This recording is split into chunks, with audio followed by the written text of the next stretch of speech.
Mauvaise nouvelle pour le Paris Saint-Germain. Bonjour à tous et à toutes. J'espère que vous allez très bien. Moi, écoutez, ça va super. Même si il y a la neige, il fait froid. Mais bon, c'est pas grave. On va bien, on est en bonne santé et c'est l'essentiel. Donc, au programme du jour, je vais parler de Lamine Yamal, de l'Olympique Lyonnais et du Paris Saint-Germain. Donc avant de commencer, je vous invite déjà à vous poser bien comme il faut avec un verre de thé ou une tasse de thé ou une tasse d'eau comme vous voulez. Et surtout, je vous invite à vous abonner, à liker, à partager et à commenter cette vidéo. Merci à vous de votre soutien. Vous le savez, ça me fait toujours autant et hyper plaisir. Et on attaque d'emblée et je vais commencer par la mauvaise nouvelle concernant le Paris Saint-Germain, comme vous avez pu l'entendre à mon introduction. Donc, comme vous le savez, le stade, le Parc des Princes, visiblement, c'est très compliqué puisque, en effet, Nasser El Khelaifi déjà est, entre guillemets, en guerre ouverte avec la mairie de Paris qui refuse d'agrandir le stade, mais qui refuse aussi de vendre le Parc des Princes. Donc, Nasser El Khelaifi a pris la décision de construire son propre stade. Et surtout, déjà, que les supporters n'y étaient pas du tout favorables, et bien là, j'ai bien l'impression qu'on se dirige tout droit vers la construction d'un nouveau stade et donc la disparition à l'avenir du Parc des Princes, ce stade mythique où il s'est passé tellement de choses incroyables. Donc c'est vrai que l'émotionnel, moi je me mets à la place des supporters parisiens, ne veut pas partir de ce stade-là parce qu'ils ont connu des illusions, des victoires, ils ont connu plein de choses. Et je peux comprendre très très sincèrement les supporters parisiens. Et même Nasser lui-même, le président, le dit. S'il pense avec le cœur, bah comme il l'a dit, hein, il ne part pas. Mais s'il pense avec sa tête, eh bien, il faut prendre cette décision de manière rationnelle. Donc, c'est vrai que je pense que ça va... Voilà, il y aura toujours cette affectation, enfin cette affection plutôt, excusez-moi, je dis affectation, cette affection de ce stade mythique. Donc à l'avenir, je pense malheureusement que le Paris Saint-Germain va changer de stade et que le prochain stade du Paris Saint-Germain sera donc en voie de construction.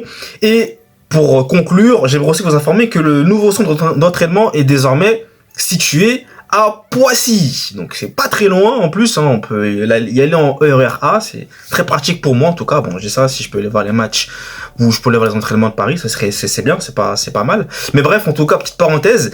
Mais pour revenir sur le sujet central concernant le Paris Saint-Germain, dites-moi vous déjà dans les commentaires ce que vous pensez de cela. J'aimerais avoir vos avis. Et c'est vrai que là, malheureusement, la mairie ne veut rien savoir et puis Nasser, bah voilà.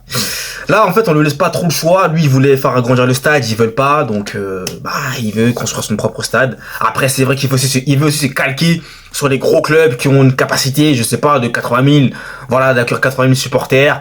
Voilà, c'est ce qu'il dit, mais bon, voilà, c'est vrai que le Parc des Princes, c'est quand même un stade tellement mythique. Encore une fois, je le répète, hein, je le redis, il s'est passé des choses incroyables, des remontadas, des scores de ouf, des remontées en Ligue 1, on se souvient tous des trucs qui resteront jamais gravés dans les mémoires des supporters parisiens et parisiennes. Donc je peux comprendre que les supporters ne veulent pas partir, mais malheureusement, eh bien, ça risque d'être compliqué. Bien, maintenant que cette page du Paris Saint-Germain est fermée, je vais maintenant ouvrir celle de l'Olympique Lyonnais. Et cette fois-ci, c'est une bonne nouvelle. Voilà, pour l'Olympique Lyonnais, puisque comme vous le savez, ils sont sur la menace d'une relégation en Ligue 2, à cause notamment de leur situation financière plus que précoce, plus que compliquée.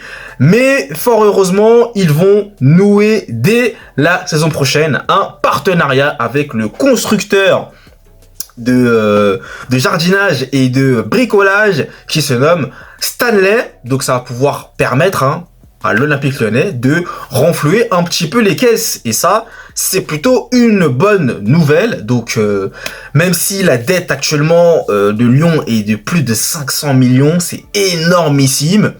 C'est déjà un bon début et j'espère que ça va se poursuivre et ça va continuer ça va continuer quoi, tout simplement. Hein.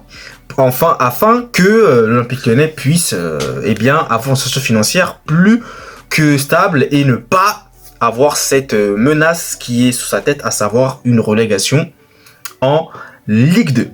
Et enfin, je termine par vous parler de Lamine Yamal, hein, la nouvelle pépite espagnole, vous le savez, la nouvelle sensation du football mondial, même j'ai envie de dire, 8ème, je crois, si je me souviens bien, au Ballon d'Or, donc top 10 Ballon d'Or, saison impressionnante, il est incroyable, ce joueur est tout simplement excellent, c'est un talent pur, et le Barça va mettre tous les moyens nécessaires pour le conserver un maximum.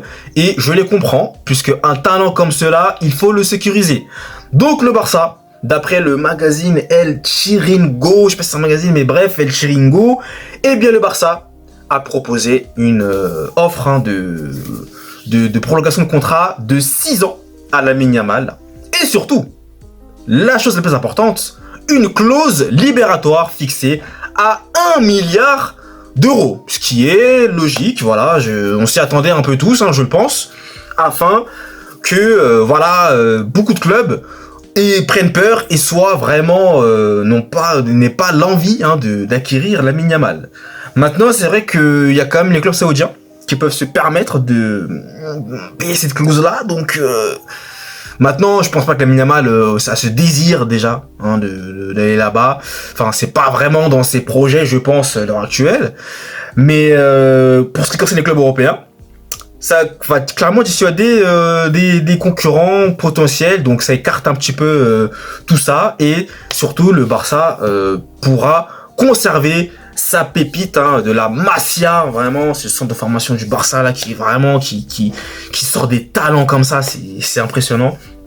Donc voilà, Lamine Yamal sera donc conservé comme il faut par le Barça, entre guillemets conservé, bien sûr, vous m'avez compris. Hein.